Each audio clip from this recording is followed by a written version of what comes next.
Dans ce problème, c'est le fameux jeu de palais américain.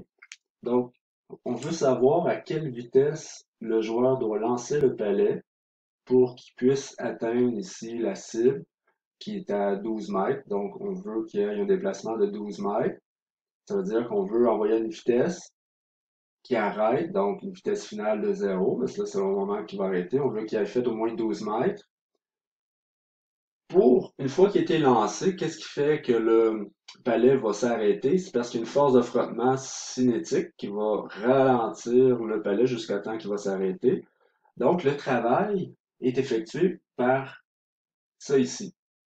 Donc, on va aller chercher avant tout le travail qui a été fait par la force de frottement cinétique pour pouvoir arrêter le palais. Première des choses, ben, on me donne le coefficient ici, on me donne la masse.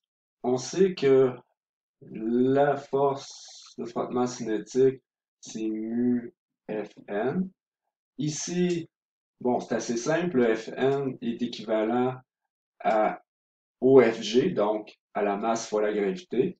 Alors le Fc, on peut aller dire que c'est 0,62 fois la masse, 0,43, c'est la masse, il faut la mettre en kilogrammes, fois 9,81. Puis là, on va trouver notre force de frottement cinétique qui va être de 2,6153 newtons. Bon, ça c'est la première étape. Par la suite, on veut aller chercher le travail fait par la force ici de frottement cinétique. Ben, si on regarde par rapport à mon vecteur déplacement, donc si je m'en viens mettre mon FC ici, comme ça, qu'est-ce qu'on voit? Ça fait un angle de 180 degrés. Ça peut être mon produit scalaire sans problème. Donc, on se rappelle que l'équation, c'est ça ici. Dans notre cas, c'est 180 degrés. Donc, on peut tout de suite mettre ça. Donc, 2,6153 fois 12 mètres fois cos de 180 degrés. Là, je vais aller voir, chercher le travail que la force de frottement cinétique fait sur le palais pour l'arrêter, dans le fond, OK? À la bonne place.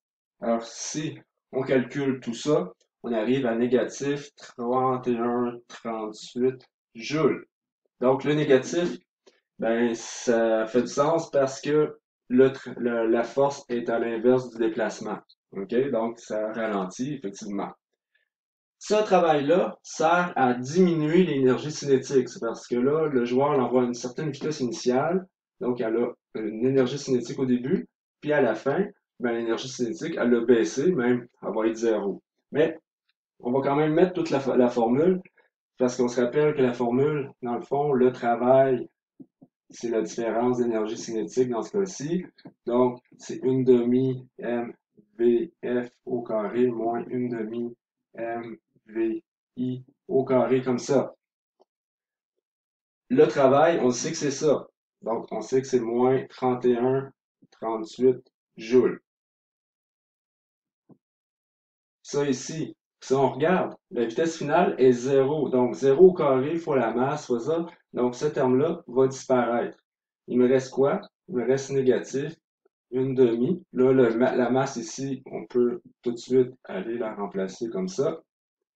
Et VI au carré, c'est ça que je cherche. Je veux savoir à quelle vitesse que le joueur envoie le palais pour que ça fonctionne, pour que ça arrive vraiment ici, à la bonne place.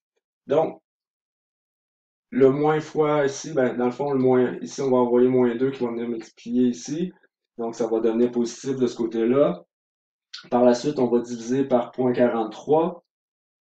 Alors, on va obtenir que VI au carré, c'est égal à 145,95, comme ça. Là, par la suite, on va faire le radical pour faire partir ça ici.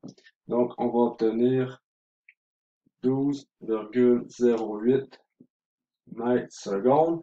Mais là, maintenant, ici, j'avais deux chiffres significatifs, deux chiffres. Donc, la vitesse 12 mètres secondes. La petite phrase, le joueur doit pousser le palais à une vitesse de 12 mètres secondes pour que ça fonctionne.